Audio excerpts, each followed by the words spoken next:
আসসালামু আলাইকুম সুপ্রিয় সপ্তম শ্রেণীর শিক্ষার্থীরা, আশা করি ভালো আছো। এই ভিডিওতে আমরা মূলদ ও অমূলদ সংখ্যা এই অধ্যায়ের অনুশীলনী 1.2 এর 13 নম্বরের অঙ্কগুলো সলভ করব। এখানে বলা হচ্ছে নিচের ভগ্নাংশগুলোর বর্গমূল নির্ণয় করো। ক নম্বর 1/64 দেওয়া আছে, 1/64 দেওয়া আছে।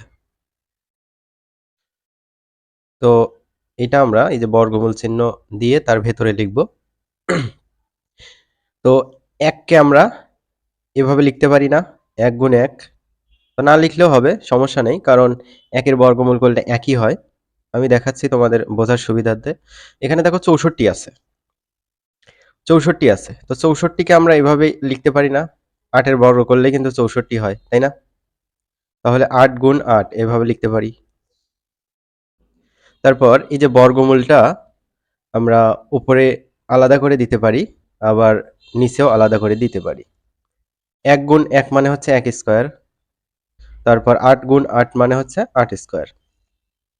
আর তোমাদের এটা মনে রাখতে হবে যে হচ্ছে এই যে স্কয়ার আর রুট কেটে যায়, স্কয়ার আর রুট কেটে যায়।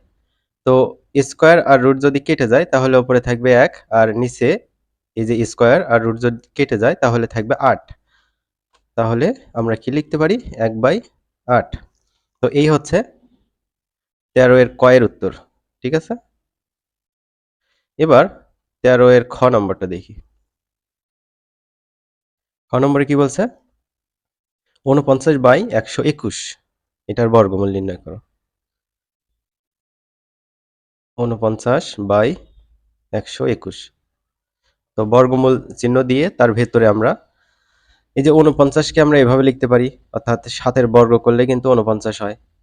তো 49-এর বদল আমরা লিখবো হচ্ছে 7 গুণ 7। তারপর 121।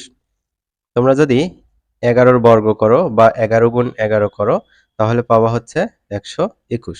তাহলে 121-এর বদল আমরা এখানে লিখবো 11 গুণ 11। তো এই বর্গমূলটা উপরে একবার দেব, নিচে একবার দেব, অর্থাৎ ডিস্ট্রিবিউশন করে দেব। 7 গুণ 7 মানে হচ্ছে 7 স্কয়ার। তারপর 11 গুণ 11 মানে হচ্ছে 11 স্কয়ার। তো আগের মতোই এই যে স্কয়ার আর রুট কেটে যাবে। স্কয়ার আছে এখানে আর রুট আছে, স্কয়ার রুট কেটে যাবে, উপরে থাকবে 7, নিচে স্কয়ার আর রুট কেটে যাবে, থাকবে হচ্ছে 11। তাহলে আমরা কি লিখতে পারি এখানে? 7/11। এটা হচ্ছে খ এর উত্তর। তোমরা যদি চাও এভাবে কেটে দেওয়াটা দেখাবা তাহলে দিতে পারো, স্কয়ার আর রুট কেটে যাবে, স্কয়ার রুট কেটে যাবে। তো না কাটাই বেটার, না কাটলেই ভালো দেখা যায়। 13 ক খ সলভ করে ফেললাম, আশা করি বুঝে গিয়েছো। এবার 13 এর গ নম্বরটা দেখি।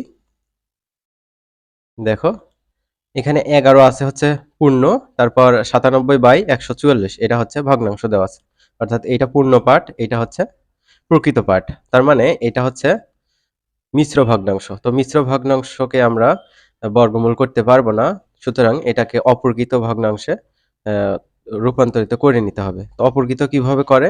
এই যে এইখানে হর যেটা থাকবে, অর্থাৎ 144-এর সাথে এই যে পূর্ণ সংখ্যাটা গুণ করতে হবে। তো 144-এর সাথে পূর্ণ সংখ্যা 11 গুণ করে তার সাথে এই যে লবটা যোগ করতে হবে। তো এইভাবেই আমরা কাজগুলো করে থাকি, তাই না? এখন আমরা এটা একটু ক্যালকুলেশন করব। 144 গুণ 11, তার সাথে যোগ করব হচ্ছে 97, 1681 পেলাম। আর আচ্ছা, এটা আমি এইরকম করে দেখাই, 1681 উপরে লিখতে হবে, আর এই যে হর কি আছে 144, এটা হচ্ছে নিচে লিখতে হবে। তাহলে 11 97/144।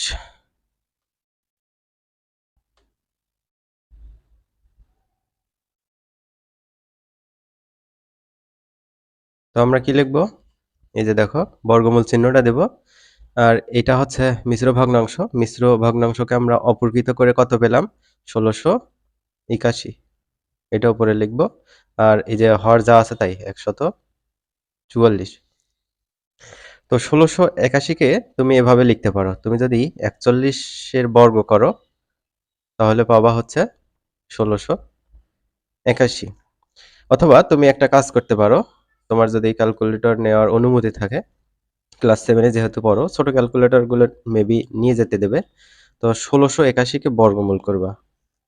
1681 কে বর্গমূল করলে যে 41 পাবা। তার মানে 1681 এর বদলে আমরা 41 গুণ 41 লিখতে পারবো। তাহলে আমরা রুটটা উপরে একবার দেব, নিচে একবার দেব। 41 গুণ 41, তারপর রুট ওভার 144, মানে তো এটা তো তোমরা জানোই, 12 গুণ 12 করলে 144 হয়, অর্থাৎ 12 বর্গ করলে 144 হয়। তাহলে এখানে আমরা লিখব 144 এর বদল 12 গুণ 12।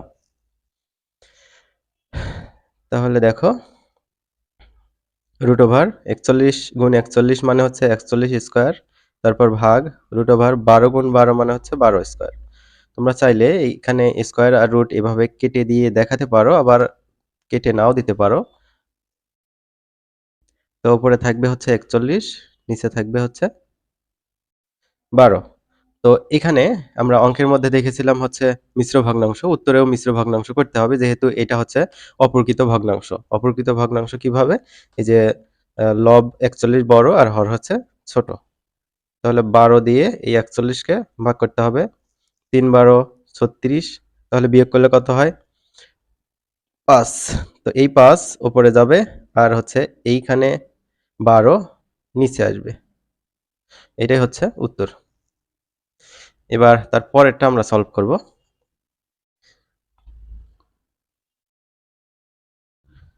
13 এর ঘ। এই যে দেখো, তো এইটাও হচ্ছে আমাদের কি করতে হবে? অপ্রকৃত ভগ্নাংশে রূপান্তরিত করতে হবে। তো এটা কিভাবে করবা? এই যে হর আছে 324, তার সাথে 32 গুণ করবা। 324 এর সাথে 32 গুণ করে তার সাথে লব 241 যোগ করে দিবা। আমরা এই কাজটা করব। 324 গুণ 32, যা ফলাফল হয় তার সাথে আমরা কি করব? 241 যোগ করে দেব। 10,609 হয়। 10,609, তাই না? তাহলে আমরা উপরে লিখব হচ্ছে 10,609, আর নিচে লিখব এই যে হর যেটা আছে 324, সেটা লিখতে হবে। এখন আমরা এখানে অঙ্কটা উঠিয়ে নেব। 32 পূর্ণ 241/324, 241/324 সমান রুট ওভার, তো আমরা কত পেলাম এখানে? 10,609, 10,609 ভাগ 324। এখন 103 কিন্তু হচ্ছে মৌলিক সংখ্যা। 10,609 কে আমরা 103 গুণ 103 লিখতে পারি, অর্থাৎ 103 এর বর্গ করলে 10,609 হয়। অথবা 10,609 এটা রুট করবা, 103 পাবা। তার মানে 10,609 এর পরিবর্তে 103 গুণ 103 লিখা যায়। তারপর হচ্ছে নিচেও আমরা আলাদা করে রুট দেব। 324, এটা হয়তো তোমাদের জানার কথা। 18 গুণ 18 করলেই হচ্ছে 324 হয়। তারপর রুট ওভার 103 স্কয়ার ভাগ রুট ওভার 18 স্কয়ার। উপরে স্কয়ার রুট কেটে গেলে থাকবে হচ্ছে 103, নিচে স্কয়ার রুট কেটে গেলে থাকবে 18। এখন 18 দিয়ে 103 কে যদি আমরা ভাগ করি, তাহলে কত পাবো? 5 18 90, তাই না? 5 18 কত হয়? 90। বিয়োগ করলে কত হয়? 13। তো 18 দিয়ে 13 কে আর ভাগ যায় না, তো আমরা মিশ্র আকারে রাখবো। এই যে যেটা ভাগ শেষ এসেছে সেটা উপরে লিখবো, আর 18 দিয়ে ভাগ করলাম সেই 18 এখানে লিখবো। তো এই হচ্ছে উত্তর। আশা করি বুঝতে পেরেছো। 13 এর ক, খ, গ, ঘ এই অঙ্কগুলো আমরা করিয়ে দিলাম। আমরা পরবর্তী ভিডিওতে 14 এর যে অঙ্কগুলো আছে সেগুলো আলোচনা করব ইনশাল্লাহ।